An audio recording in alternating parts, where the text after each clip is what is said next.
Hello, everybody. This is John, Worst County Storm Chasers, along with Jeremy. Jeremy. He's one of our chasers that's been with us for a while. Tonight, we're going to go over some of the flooding and severe weather chances for this week. So, welcome everybody to our show. Um, Currently, everybody's worried about the lake or river levels here in Bartlesville. So, here's a current reading as of 7 p.m.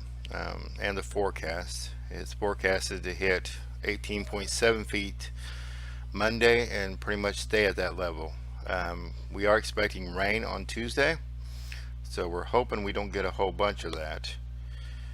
But definitely keep an eye on it because we will be. We're keeping um, everybody addressed to the situation with lakes and rivers. Um, Today or this afternoon, I was able to take our drone up for a little while and show or see what the river is doing right now. Um, Currently, it's still rising. It's not expected to crest till tomorrow, but this is just a little bit of a preview of what's on the horizon for the river. This is about 3 minutes, 4 minutes long, so it'll be just our drone video, and I'll let you guys watch it.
Okay, so that's the way currently Bartlesville looks. Our current level is 16.18 feet.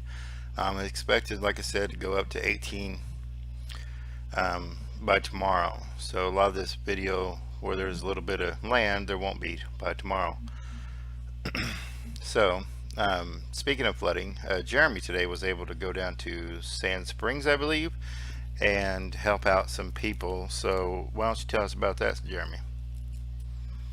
Well, I got a phone call yesterday from someone that I know that lives down in that area, and their trailer is underwater, and he asked me if I could go help him get a few things out. So I did, and when I got back, there was people standing by my truck, and they said that they had some chickens, and there was a bunch of other people that needed things out of their houses that were flooding. So I spent the whole day there with my boat and helped out everybody that I could until my battery ran dead.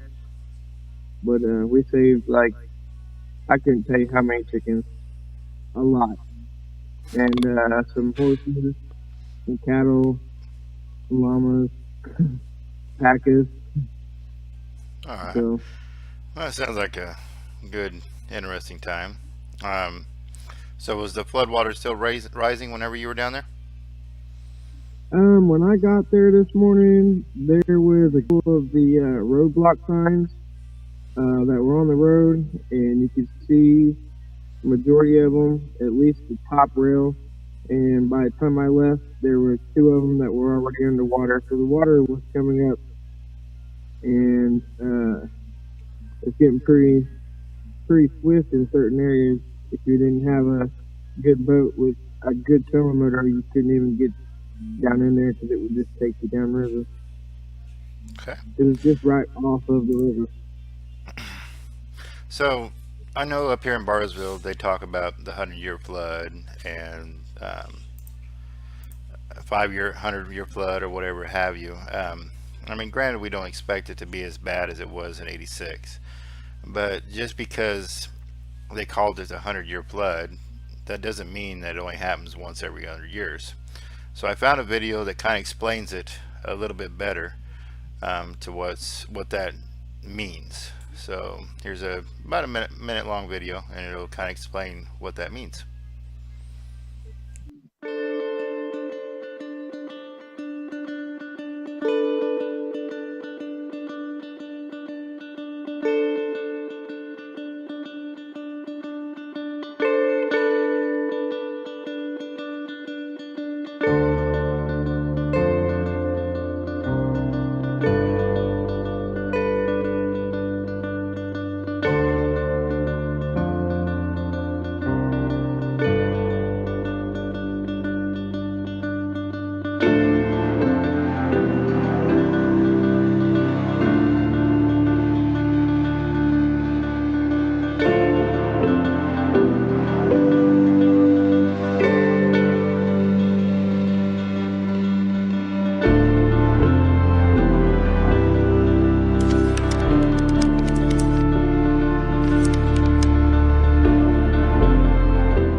So, like it says, it's not a guaranteed every 500 years. It's just the percentage in a year that you have of flooding. One of the major things that happen when we have flooding is people driving into the flood. I seen this yesterday whenever I was out observing some county roads and taking pictures and stuff. So, here's a little jingle that'll remind you about driving through flooded waters. If the water is flowing at the low water crossing, turn around, turn around. Don't risk your life, don't do it, you might not make it through it. Turn around. Might take a little time to heed the warning signs and turn around, turn around. Turn around, and don't drown.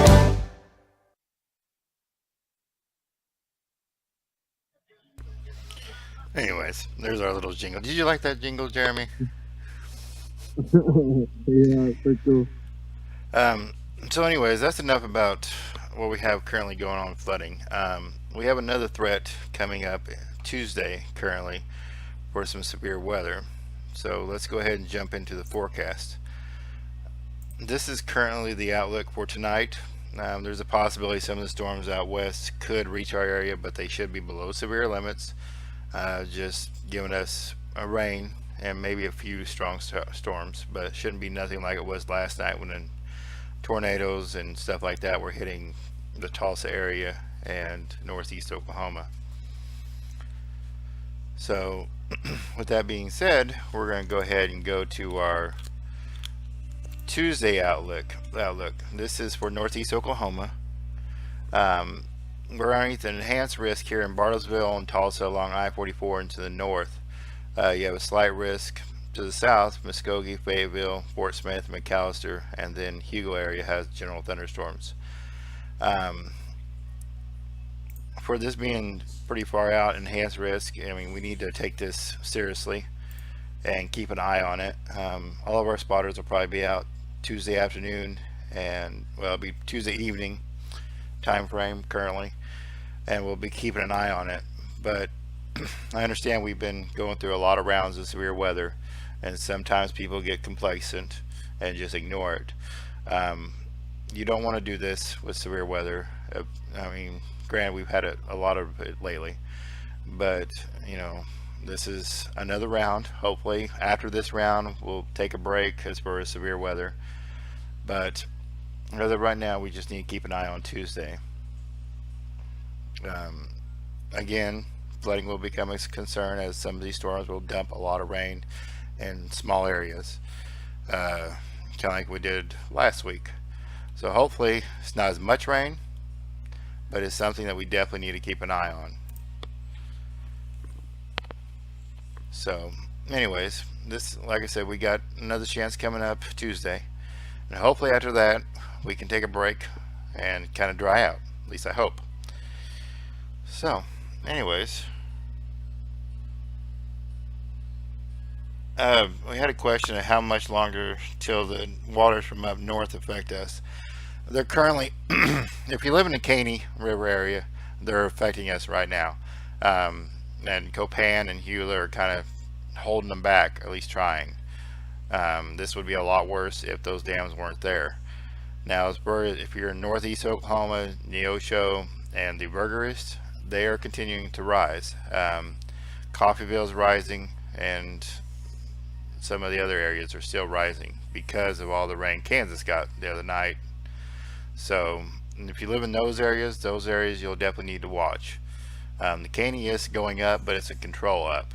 It's just to try to get the lakes drained a little bit before we have another round of rain. So that's the game plan for right now. Like I said, if you live on the Burgerist or near the Burgerist and Neosho rivers, especially the Arkansas River, you definitely need to watch. And if you're told to evacuate, definitely do so. Alright, Jeremy, do you have anything you would like to say? Nope, just make sure everybody stays safe if you're out driving. Just because there's not water on one part of the road you're driving on doesn't mean that down the road there is water on the road. I mean, it could be one spot be dry and then you keep driving and then you don't see the water on the road and end up hydroplaning because you're driving 60 or 65 and didn't see it. So just remember, you know, some places are high spots, some places are low spots.